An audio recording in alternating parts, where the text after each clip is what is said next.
Cinta kadang datang tanpa permisi. Bahkan kadang tumbuh pada orang yang sudah dianggap menjadi orang tua kita sendiri. Dan itulah yang terjadi padaku. Dan kisah ini adalah tentang sebuah rahasia yang kubangun bersama ibu dari sahabatku sendiri. Ya, meskipun pada akhirnya semua harus sirna oleh kesalahan kami sendiri. Namanya Utari, atau sering kupanggil Tante Tari. Dia adalah ibu dari sahabatku yang bernama Jaka. Usianya 48 tahun, dengan penampilan sederhana, seperti kebanyakan ibu-ibu lain, dengan hijab, saat berjualan nasi di pasar. Awalnya Tante Tari tak menyangka, jika aku ada pikiran aneh-aneh padanya. Pasalnya, aku yang dikenal sebagai pemuda kalem, dan penurut rasanya mustahil untuk nekat.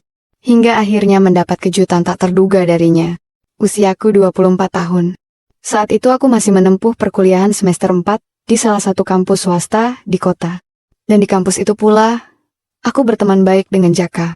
Persahabatan kami sudah terjalin sejak lama. Tepatnya saat kami masih sama-sama SMA. Selain memiliki hobi yang sama yaitu bermusik, dulu kami juga sering dihukum guru layaknya anak SMA pada umumnya. Ibarat kata, kami sudah seperti saudara, di mana ada aku, pasti juga akan ada Jaka.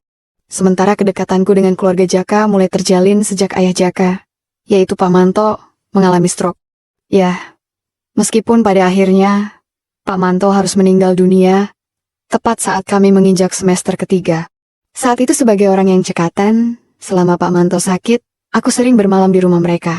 Ada banyak pekerjaan Tante Tari yang kubantu, mulai dari membereskan dagangan, hingga mengantar jemput beliau, saat Jaka memiliki keperluan lain. Bahkan, setelah Pak Manto meninggal, aku masih sering bermalam, dan membantu Tante Tari. Seringkali aku memberi semangat pada beliau, agar lebih tegar menjalani hidup, setelah kepergian suaminya. Tapi siapa yang mengira, jika dari kedekatan itu pula, keakrabanku dengan Tante Tari itu pun berubah. Bermula pada pagi itu. Pagi di mana keluarga Jaka hendak mengadakan acara tahlilan 7 harinya, setelah Pak Manto meninggal dunia. Pagi itu seperti biasa aku sudah bersiap mengantar Tante Tari ke pasar, dengan motorku. Pagi itu memang aku yang diminta, lantaran Jaka lebih dulu berangkat kuliah, karena ada tugas yang harus dikumpulkannya. Ya, meskipun aku dan Jaka satu kampus, tapi kami berbeda jurusan, sehingga jadwal kuliah kami pun tak sama. Sebenarnya selama aku mengantar Tante Tari, aku tak pernah sedikit pun mengharapkan imbalan apapun darinya. Tapi ya, setiap kali beliau kuantar, selalu saja beliau menyelipkan uang di saku jaketku. Entah itu 10.000, atau kadang 20.000. Mau tak mau pun, aku menerimanya. Lagi pula, lumayan juga uang itu bisa untuk membeli rokok, atau lain-lainnya. Tante yang semangat loh ya, kataku saat di perjalanan. Iya Nu, Tante tetap semangat kok, apalagi ada kamu sama Jaka. Hehe, ya gitu dong Tante, Danu kan jadi senang dengarnya. Iya Nu, makasih banyak loh ya. Berkat kamu juga semua pekerjaan Tante jadi banyak terbantu. Ya sama-sama Tante. Lagian, siapa lagi yang bisa bantu selain Danu yang ganteng ini, hehehe, kataku sambil bercanda. Ih, kamu ini bisa aja sih Nu. Tante Tari mencubitku, dan kami pun melanjutkan perjalanan sambil bercanda. Tak jarang selama perjalanan menuju pasar, ada beberapa jalanan terjal dan curam, yang membuatku harus mengerem mendadak. Hal itu membuat Tante Tari refleks maju ke depan, hingga ke punggungku. Mungkin bagi Tante Tari, hal itu biasa. Tapi bagiku hal itu agak beda, lantaran di saat itulah, pikiranku mulai melayang kemana-mana. Kamu kok tiba-tiba diam gitu toh, Nu? Tanyanya yang kala itu membuyarkan lamunanku. Enggak kok Tante, ini lagi fokus bawa motornya. Kataku beralasan, lantaran khawatir Tante Tari berpikiran macam-macam, kalau aku mengatakan yang sebenarnya. Begitulah kira-kira rutinitas baruku, selama membantu keluarga Jaka. Mengantar Tante Tari hampir menjadi kebiasaan baru, terutama saat Jaka ada kuliah di pagi harinya. Hanya saja lambat laun, ada yang sedikit berubah, dari sikap ibu sahabatku itu. Lama-lama beliau tak sungkan lagi memiuku saat di jalan. Tapi yang membuatku heran, saat boncengan di depan, atau di dekat rumahnya, beliau akan duduk sedikit menjauh. Berbeda saat sudah jauh dari rumah, tanpa ku minta ia memiuku hingga sampai depan pasar. Mungkin hal itulah yang kadang membuatku bertanya-tanya sekaligus penasaran. Bahkan pikiran isengku kadang membayangkan. Pasti senang rasanya, jika seandainya aku bisa menggantikan posisi suaminya. Dan memang harus kuakui, Dari kebiasaan bertemu hampir setiap hari. Entah mengapa mulai hadir rasa lain di benakku. Seperti gejolak yang sulit dijelaskan, tapi justru membuatku penasaran. Tapi lagi-lagi, aku harus bisa menepis perasaan itu. Mengingat Tante Tari itu merupakan ibu sahabatku. Tapi, ya, yang namanya kesempatan, pasti ada saja jalannya. Karena pada akhirnya, pikiran iseng yang terus berputar di benakku. Tak kusangka bisa terwujud oleh satu kesempatan yang tak pernah kubayangkan. Dan kesempatan itu terjadi di hari Jumat pagi. Aku ingat, saat itu aku baru saja selesai mandi, dan hendak pulang setelah bermalam di rumah Jaka. Saat hendak berpamitan pada Tante Tari, nampak ia kebingungan di depan meja laptop milik Jaka. Kebetulan, setiap hari Jumat, Tante akan libur jualan. Sementara Jaka sudah berangkat kuliah, pagi-pagi sekali. Loh kenapa Tante? Tanyaku sambil menghampirinya. Ini loh Nu, Tante bingung mau ngunduh drama Turki, tapi nggak tahu caranya. Biasanya sih, Jaka yang ngunduhkan buat Tante. Oh alah, biar sini Danu bantu Tan. Loh, memang kamu nggak repot Nu? Enggak kok Tan, Danu santai sekarang. Ya udah kalau gitu, tolong ya. Tante ke dapur dulu mau masak. Aku mengangguk sementara Tante Tari pun beranjak menuju dapurnya. Tante Tari itu memang senang sekali dengan drama Turki. Apalagi saat ia libur jualan. Biasanya setelah membereskan rumah, dia akan menontonnya sampai sebelum Jaka pulang. Akhirnya, saat itu juga aku segera mencari drama seri yang dimaksud. Aku mulai membuka browser dan mencari-cari episode terbaru. Tapi anehnya di tengah kesibukan itu, mendadak terbesit pikiran iseng yang tiba-tiba hadir di benakku. Entah pikiran dari mana, selesai mengunduh drama itu pada folder. Aku juga menyelipkan beberapa PM3GP di folder yang sama. Jadi dalam folder itu, terdapat 2 PM yang berbeda. Sejenak ku senyum-senyum sendiri, membayangkan bagaimana reaksi Tante Tari setelah menyimak PM itu. Dan sejujurnya, tak ada niat macam-macam saat itu. Itu murni keisenganku, dan hanya ingin mengetahui respon ibu sahabatku itu. Sudah Danu simpan di folder dramanya Tan, sekarang Danu pamit dulu ya. Kataku saat berpamitan pada Tante Tari, yang masih memasak di dapur. Iya, makasih Nu. Kamu hati-hati di jalan ya. Aku pun mengangguk, dan langsung pergi meninggalkan rumah itu. Sayangnya selama 2 hari berikutnya, aku tak sempat berkunjung lagi ke rumah Jaka. Selain karena jadwal kuliah yang padat, ada beberapa urusan di rumah yang tak bisa kutinggal. Sehingga aku tak tahu, apakah Tante Tari sudah menonton PM3GP itu, atau tidak. Barulah 3 hari kemudian, mendadak pagi-pagi aku menerima pesan WhatsApp dari Tante Tari. Nu, kamu sibuk nggak hari ini? Ke rumah ya? Tante, ada perlunya. Begitulah isi pesan WhatsApp itu. Dan bersamaan dengan itu, barulah aku teringat dengan PM yang kusimpan itu. Tanpa menunggu lama jam 9 pagi, sampailah aku di rumah Jaka. Kebetulan saat itu Jaka baru saja berangkat kuliah, sehingga di rumah hanya ada aku dan Tante Tari saja. Setelah dipersilahkan masuk di ruang tamu, obrolan ringan tentang kuliahku menjadi pembuka.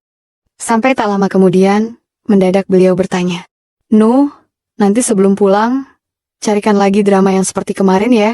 Mendengar itu, seketika jantungku berdebar. Aku mulai menerka-nerka. Apakah Tante Tari sudah menonton PM itu? Tapi dari gelagat Tante Tari, juga masih tak menunjukkan tanda-tanda yang berbeda. Akhirnya, meski belum yakin sepenuhnya, pada saat Tante Tari menuju dapur, aku langsung bergegas menuju meja laptop yang ada di kamar Jaka. Pikiranku makin semrawut saat kulihat di folder itu masih tersimpan PM yang dulu, tanpa ada yang dihapus sekalipun. Aku yakin, jika Tante Tari sudah menyimaknya, tapi mungkin ia ragu atau malu untuk menegur atau mengatakannya. Dengan pikiran yang masih berkecamuk, alhasil lagi-lagi ku unduh beberapa drama Turki lagi, serta beberapa PM3GP yang lebih baru seperti sebelumnya. Hingga beberapa menit kemudian, sudah Tan, Danu pamit ya, ada kuliah, tapi nanti balik lagi kok. Saat itu aku sengaja berpura-pura pergi agar Tante Tari tak curiga. Tapi mungkin nanti menjelang siang, aku akan kembali untuk mengetahui responnya. Benaran kamu balik lagi Nu? Iya Tante, kalau nggak sibuk Danu kesini lagi kok. Ya sudah, hati-hati lo ya. Setelah berpamitan, aku pun beranjak pergi menuju ke warung kopi yang tak jauh dari rumah Jaka. Di sana aku menunggu dan menghitung waktu, sekiranya Tante Tari sudah menyimak PM yang kuunduh tadinya. Singkat kata, sekitar 1 jam kemudian, aku kembali ke rumah Jaka. Kebetulan pintu rumah itu masih terbuka, sehingga aku bisa masuk tanpa mengetuk pintunya. Tapi baru beberapa langkah aku berjalan, seketika itu jantungku berdebar. Dari ruang tamu samar-samar aku bisa mendengar seruan aneh dari kamar Jaka. Aku yang penasaran lantas melangkah mendekat. Dan dari balik pintu, aku kaget bukan kepalang, saat kudapati panorama yang hampir membuatku tak percaya. Tampak Tante Tari tengah duduk di depan laptop, dengan tampilan semrawut, tak seperti biasanya. Seluruh jajaran serta segitiga bermuda, tak lagi nampak menghiasi lika-liku keindahan dunia. Bahkan jemawi yang seharusnya digunakan untuk mengetik laptop, justru digunakan untuk mondar-mandir pada pintu gerbang kehidupannya. Tapi ada satu hal yang membuatku benar-benar tak percaya. Di tengah kesibukannya, terdengar beberapa kali, Tante Tari menyerukan namaku. Seakan-akan akulah yang menjadi penyebab beliau seperti itu. Mendengar itu, sontak gejolak baik dalam diriku pun hadir tiba-tiba. Entah keberanian dari mana, aku justru melangkah ke arahnya. Aku berdehem, membuat Tante Tari menoleh kaget. Dengan buru-buru, ia membenarkan keadaan itu, serta menutup laptop yang ada di depannya. Maaf Tante, Danu nggak tahu kalau... Kataku berpura-pura kaget. Sementara Tante Tari tampak malu dan gugup dengan kedatanganku yang tiba-tiba. Sejenak beliau terdiam menunduk dengan wajah yang bersemu.